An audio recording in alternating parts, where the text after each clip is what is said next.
ini adalah versi 299 ya.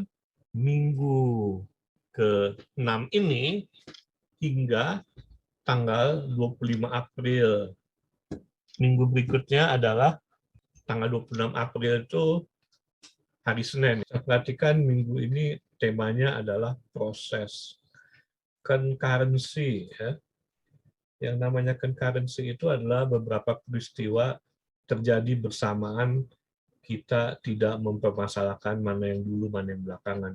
Kenapa saya mulai 34 di tengah semester? Karena mudah-mudahan Anda sedikit punya pengalaman, sudah bisa menggunakan Git, sudah tahu sedikit scripting, sudah tahu sedikit bahasa C. Ya, sekarang saya akan memberikan contoh concurrency itu dengan suatu fungsi namanya fork. Ya. Kalau kita menjalankan fungsi fork, maka proses itu akan di-clone. Ya. Lalu, kalau di-clone itu identik induk dan anak. Ya, makanya setelah itu anaknya biasanya menjalankan exec. Ya. Keluarga exec ada beberapa ya. Di antaranya exec LP itu gunanya untuk menjalankan proses baru. Ya.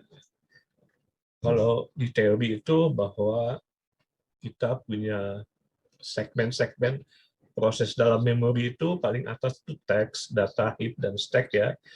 Ini ada suatu program ya, fungsi-fungsi lokal, print my address, main ya. Kita punya variabel global yang ada global, lalu kita punya fungsi malloc ya, fungsi library malloc printf itu. Lalu kita punya variabel global ya. Lalu kita cetak di mana sih dia berada dalam program itu ya. Dua buah fungsi ini yang dalam segmen teks ya, kita lihat teks ya. Ini ada teks, data, heap, stack ya.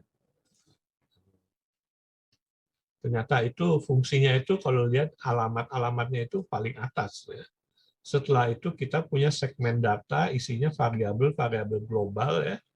Kita lihat ya alamatnya lebih besar daripada ini ya. Lalu setelah data global itu ternyata ada heap ya. Heap itu tempat menyimpan variabel dynamic. Kalau umpamanya di C itu pakai malloc, kalau umpamanya di Java itu pakai new ya. Setiap kali new itu kita minta data pada heap ya. Tetapi tiba-tiba di tengah-tengah ini ada variabel share memory library ya, printf, malloc itu ternyata berada di sini tapi di bagian bawah ya. Ini kan 055 ya, 055 sekian. Tapi di sini udah 07f ya. Jadi di paling bawah itu ada printf, ada malloc itu yang bagian dari shared library, lalu di bawahnya lagi ada variabel-variabel. Ini kita lihat di paling bawah ya, stack ya. Tetapi kita lihat sini urutannya ternyata nggak terbalik ya.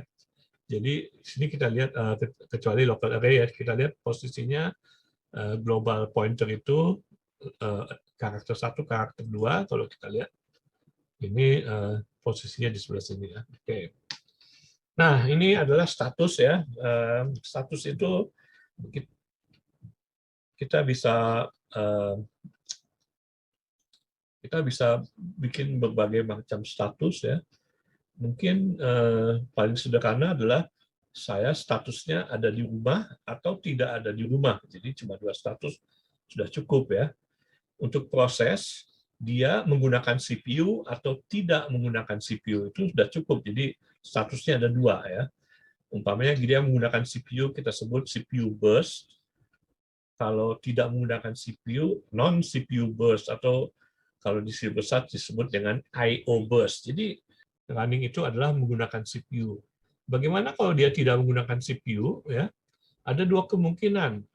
Karena lagi menunggu layanan, maka dia adalah waiting. Tetapi dia tidak menggunakan CPU sebab CPU digunakan bergantian, maka dia dalam keadaan ready. Ya.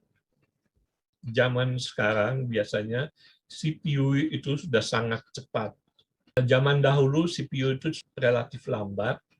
Kadang-kadang kita mesti masuk ready terpaksa karena jatahnya habis. Siklusnya adalah running, waiting, ready. Itu yang paling lazim ya. Kecuali kalau Anda menggunakan proses yang banyak sekali menggunakan CPU, maka dia running, ready ya. Oke. Kalau kita banyak sekali menggunakan CPU, maka kita sebut sebagai CPU bound. Biasanya kalau Anda punya proses simulasi ya, itu menggunakan banyak CPU. Tetapi kalau selain itu biasanya Anda punya proses itu bound-nya adalah I/O ya. Kita kebanyakan menunggu I/O daripada menggunakan CPU ya. Karena itu sangat lazim ya kita punya satu komputer prosesnya sampai 300 tapi tidak ada yang tidak banyak yang digunakan CPU-nya ya. Oke, penjadwalannya. Zaman dahulu itu ada yang namanya jangka panjang dan jangka pendek ya. Sebab sebelum proses itu dijadwal, proses itu mesti berada dalam memori ya.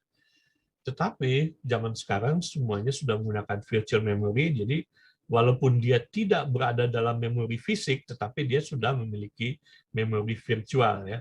Jadi biasanya tidak ada antrian untuk masuk ke dalam memori. Ya. Tapi antrian-antrian lain, I/O dan disk itu tentu aja ada. Dan umpamanya suatu sistem seperti Android, proses yang di depan foreground dan proses yang di belakang ya, yang di depan itu yang menggunakan layar, yang di background itu tidak menggunakan layar ya.